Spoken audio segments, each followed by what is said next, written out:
Dekat Skyhawk, saya nampak macam langsui. Assalamualaikum, salam sejahtera. Hey, kembali lagi dalam channel RH TV, channel kegemaran ramai. Yes, dan masih lagi bersama dengan Rais Hamid. Kita kembali ke normal punya mood akulah. Macam ni kan. Dan apa hal korang? Ya, beda-beda. Jadi nampak gayanya macam ramai pula yang meminta-minta untuk aku buat konten kisah seram dalam tentera. Inilah untuk korang, kisah seram tentera part 3. Hai. Tapi sebelum tu, jangan lupa tekan butang subscribe. Kita dah sangat-sangat hampir untuk mencapai 100k subscriber. Tekan je butang subscribe tu guys. Benda free. Buat je lah. Apa hal korang ni? So jom, mari kita dengarkan kisah seram part 3.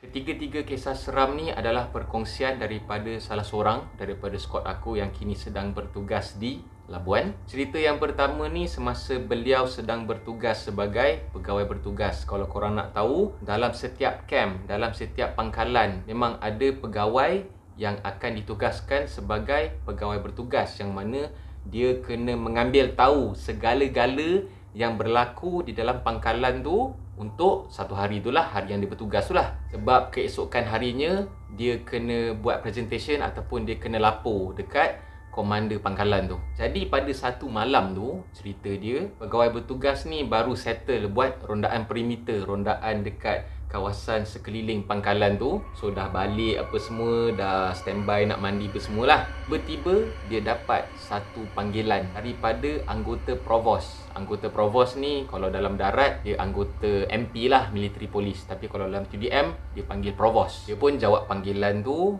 dan anggota Provos ni bercakap dalam keadaan macam takut gila. Macam, Tuan, tolong datang dekat MGR sekarang tuan. Tolong datang sekarang juga tuan. Saya perlukan bantuan tuan. Pegawai ni macam pelik lah kan. Apa hal macam bunyi suara macam takut sangat ni kan. Dia jawab lah, buddy, kenapa ni? Relax lah.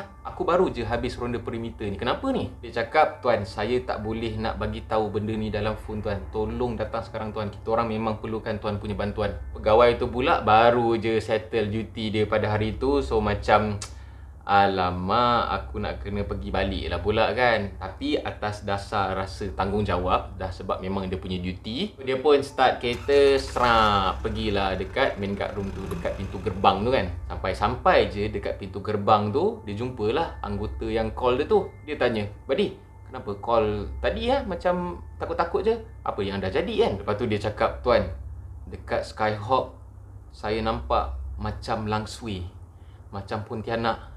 Jom tuan, pergi tengok, saya tak sedap hati ni. Pegawai ni pun terus muka biru lah, cakap, alamak, apa pasal kau ajak aku tengok hantu pula ni? Serius lah aku nampak hantu. Anggota ni pun cakap, tuan, jom tuan, saya tak sedap hati tuan. Jom tuan, kita pergi tengok lah. Pegawai ni pun dengan rasa tak sedap hatinya, dia pun ajak lah anggota tu, jomlah, kita pergilah Skyhawk. Okey, kalau korang nak tahu, dekat setiap pangkalan ataupun dekat base-base tentera ni, kadang-kadang dia ada pesawat Skyhawk, pesawat fighter yang lama yang pernah digunakan dalam TDM. Disebabkan kapal terbang ni dah tak boleh fly, so dia jadikan lebih kurang macam tugu lah, macam hiasan, macam arca. Dan dia letakkan dekat, contohnya macam dekat bulatan, letak macam satu tempat sebagai bahan pameran lah. Sambung cerita, diorang pun naik kereta pelan-pelan pergi ke arah yang Skyhawk tu kan. Dalam perjalanan tu, dekat-dekat nak sampai dekat kawasan Skyhawk tu, boleh dengar suara macam perempuan menangis, kuat gila, menangis,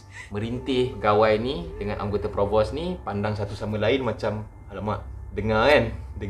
Yes, memang dengar guys, kuat gila. Pelan-pelan diorang datang, tapi diorang tak terus pergi dekat kawasan tugu Skyhawk tu lah. Diorang macam jauh sikit, diorang intai-intai. Memang nampak ada satu kelibat, lebih kurang macam langsui ke Pontianak ke, berbaju putih, okey, and then dengan rambut yang panjang mengurai. Memang suara menangis tu datang daripada arah lembaga tu. Pegawai bertugas ni pun cuba memberanikan diri, dia macam pergi dekat sikit sebab dia nak tengok betul-betul kan, macam nampak clear lah pula kan lembaga ni kan. Pergi dekat-dekat, memang nampak clear gila benda tu dengan rambut panjang mengurai. dengan dia punya baju putih tu tengah macam bergerak macam mundar mandir tau. Tapi bila diamati betul-betul, semakin pegawai ni dekat dengan Tugu Skyhawk tu, semakin dia perasan yang lembaga tu sebenarnya tengah berjalan. Tengah berjalan guys. Tengah jalan, ada kaki jalan, pergi dekat-dekat, dia beranikan diri dan yes, memang seorang perempuan. Pegawai ni pun mendekati perempuan tu dan dia pun tanyalah, minta maaf puan, boleh tanya kenapa puan dekat sini menangis-nangis ya? Ada apa-apa masalah yang boleh saya bantu ke? Perempuan tu diam dan tengok tepat dekat mata pegawai tu dan dia cakap, suami saya semalam dia pegawai bertugas. Lepas handing over, dia tak balik rumah. Saya call dia tak angkat apa semua. Saya nak report dekat komander. So pegawai bertugas tu macam, alamak, ini dah kes lain dah ni kan. So dia pun check balik siapa yang bertugas malam. Check, dapat nombor phone. Dia pun call terus pegawai bertugas tu. So dia pun tanyalah, ni pegawai bertugas malam ni awak punya isteri tengah menangis-nangis ni, cari awak ni, awak tak balik. Awak pergi mana Pegawai bertugas malam tu pun cakap, tuan, lepas handing over semalam, saya balik dekat rumah bini nombor 2.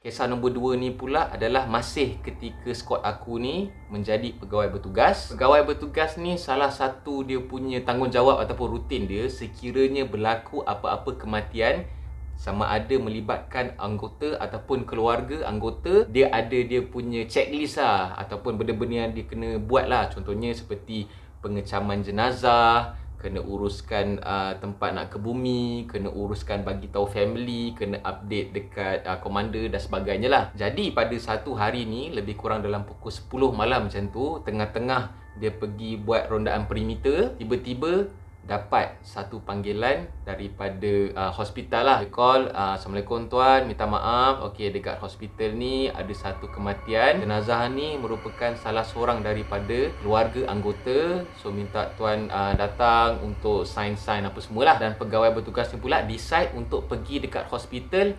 Lepas settle, dia buat rondaan. So lepas settle rondaan, lebih kurang dalam pukul 11 macam tu, dia pun pergi dekat hospital. Sampai je dekat hospital, jenazah tu dah tak ada. Dah tak ada sebab dah dihantar ke rumah keluarga dia. So dia pun settle check apa semua, dapatkan alamat apa semua, dapat alamat dan dia kena pergi rumah keluarga tu lah. Bila tengok-tengok dekat data tu, rupa-rupanya jenazah yang meninggal tu bukan yang beragama Islam. Cerita dia, pegawai ni dia tak biasa dengan upacara yang melibatkan kematian orang yang bukan beragama Islam lah. Biasalah, kita ni manusia kan, mulalah fikir benda pelik-pelik. Alamak, macam mana dia punya ritual lah, apa benda lah, seram lah, itulah inilah. Orang pun start kereta, pergilah dekat rumah keluarga tu. Sampai dia dekat rumah keluarga tu, memang ramai orang. So yang pergi tu, pegawai ni bersama dengan sarjan bertugas. Jadi bila sampai je, diorang tunggu tau dekat dalam kereta. Masing-masing tolak, suruh masuk dalam. Yang pegawai ni suruh sarjan ni pergi, yang sarjan ni suruh pegawai ni pergi. Masing-masing cuak lah, sebab diorang tak biasa dengan upacara agama lain. Last deal, okey lah, kita sama-sama masuk lah. Dalam kepala pegawai dengan sarjan ni dah fikir macam-macam dah. Alamak, ritual dia macam ni, seram lah apa semua kan. Orang kata diorang punya imaginasi buruk diorang lah kan. Diorang memberanikan diri, jalan masuk. Sampai je dekat ruang tamu tu, tiba-tiba tengok jenazah tu tak ada. Yelah, biasanya kematian ni kalau lepas dihantar ke rumah apa semua, kita assume yang jenazah tu akan ditempatkan dekat kawasan hall dekat rumah tu lah kan. Orang boleh tengok apa semua kan. Tapi sampai-sampai tak ada jenazah tu. So dia tanyalah dekat salah seorang anggota keluarga tu, mana jenazah? Orang tu cakap, kena masuk bilik. Lagilah pegawai dengan sarjan ni muka dah berubah dah. Kenapa jenazah dekat dalam bilik pula? Masuk je dekat bilik tu, anggota keluarga tu tunjuk, tuan, dekat dalam baby cot tu. Tersentak sekejap pegawai dengan sarjan tu. Jenazah dalam baby cot, apa cerita ni? So diorang dua-dua tengok dalam baby cot tu, rupa-rupanya yang meninggal tu adalah seorang bayi. Legalah sikit hati pegawai dengan sarjan ni lah. Lega. Aku ingatkan ada ritual pelik-pelik upacara ke apa kan, sebab diorang tak biasa kan. So lepas dah settle apa semua dekat rumah keluarga tu, diorang tu pun baliklah ke diorang punya pangkalan untuk nak settlekan duty yang tak habis lagi. Ada beberapa benda lagi yang diorang tak settlekan. Sampai-sampai je diorang settlekan, settle. Dah pukul 12, dekat-dekat nak pukul 1 macam tu. Pegawai bertugas ni pun baliklah ke mes dia untuk rehat sekejap. Tapi cerita dia, kepala dia masih memikirkan pasal yang kematian tu lah. So bila dia balik, dia dah buka baju apa semua. So dia pun pergi mandi. Pergi je mandi, tiba-tiba ada benda bermain dengan lampu bilik air dia lah. Tutak, buka tutup. Dan PL Scott aku ni, yang jadi pegawai bertugas tu, lebih kurang macam aku jugalah. Bila jadi benda-benda gangguan macam ni, dia buat dia malah nak fikir, aku nak tidur lah, besok aku nak kena buat briefing dekat komander kan. Dia pun buat dia, lampu tu lilap, buka tutup. Dia dah mandi pun semua, dia solat sekejap pun semua, dia tidur. Settle.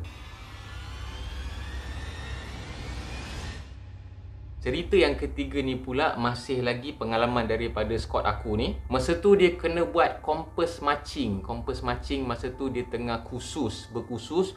So salah satu dia punya latihan adalah kena buat compass marching lah. Masuk hutan, dia bagi point ni, so korang kena pergi masuk dalam hutan pakai kompas, pakai map apa semua tu lah. Pada hari itu, dorang punya task adalah, dorang punya starting point ada satu tempat ni, dan dorang diberi orang kata checkpoint lah.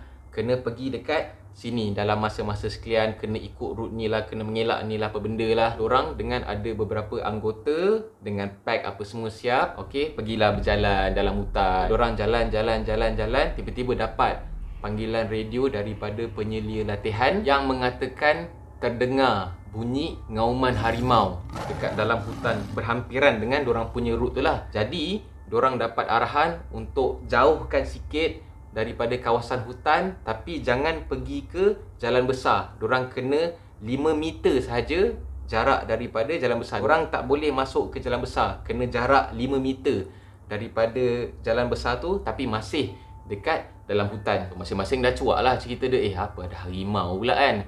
So diorang ikut arahan yang telah diberikan.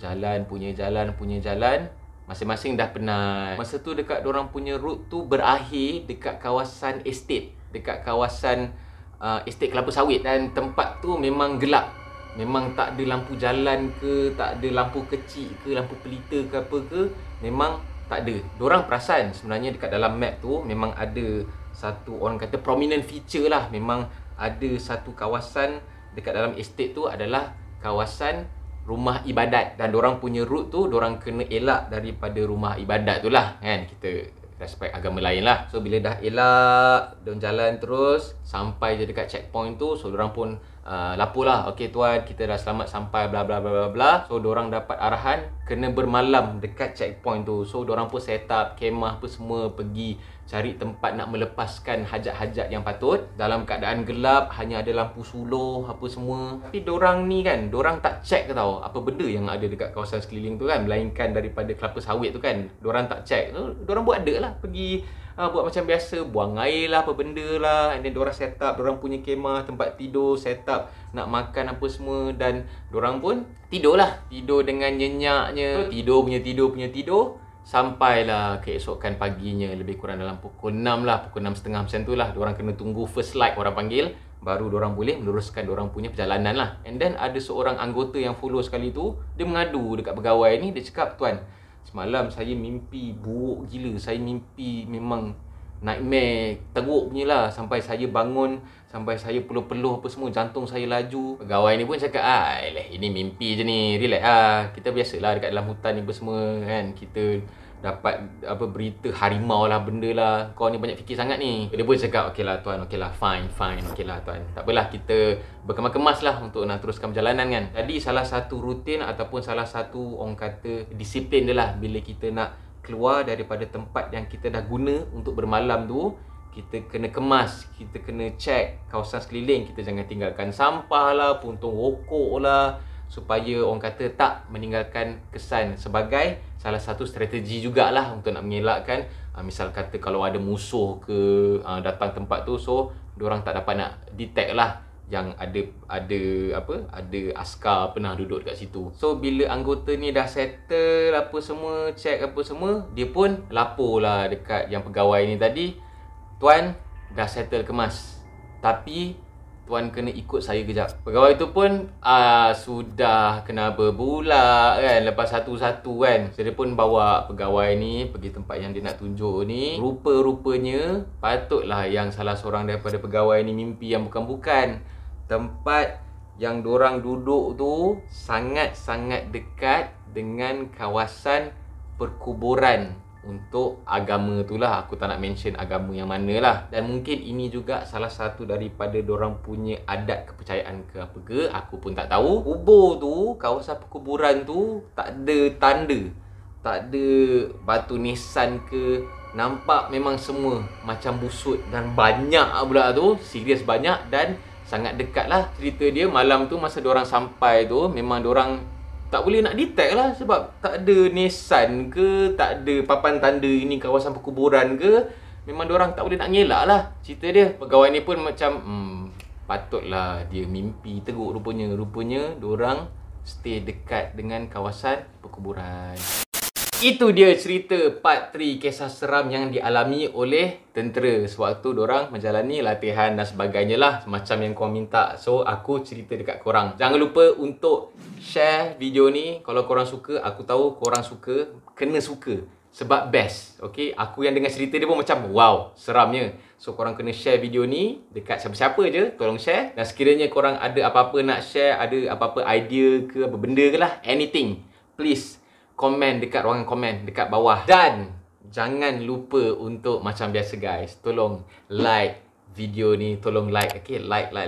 Suka ke tak suka ke, like je. Dan jangan lupa untuk tekan butang merah dekat bawah tu, iaitu butang subscribe. Tolong, kita dah semakin menghampiri 100k subscriber. Sikit je lagi. Tekan butang tu pun free, tak payah nak keluarkan tenaga yang banyak, tak ada pembakaran kalori pun berlaku. Free je guys. Tolong tekan butang subscribe. Dan juga jangan lupa untuk tekan butang loceng untuk notification video-video yang seterusnya. Sebab video seterusnya aku akan buat satu video cara-cara untuk ini yang selalu skill-skill yang dipakai oleh anggota-anggota tentera. Lebih kurang macam diorang punya kenakalan lah. Cara-cara diorang nak dapatkan. Okay, stay tune guys. Jangan lupa. Assalamualaikum. Have a nice day. Jaga SOP. Kita jaga kita. Semuanya selamat. Alhamdulillah. Assalamualaikum. Bye-bye.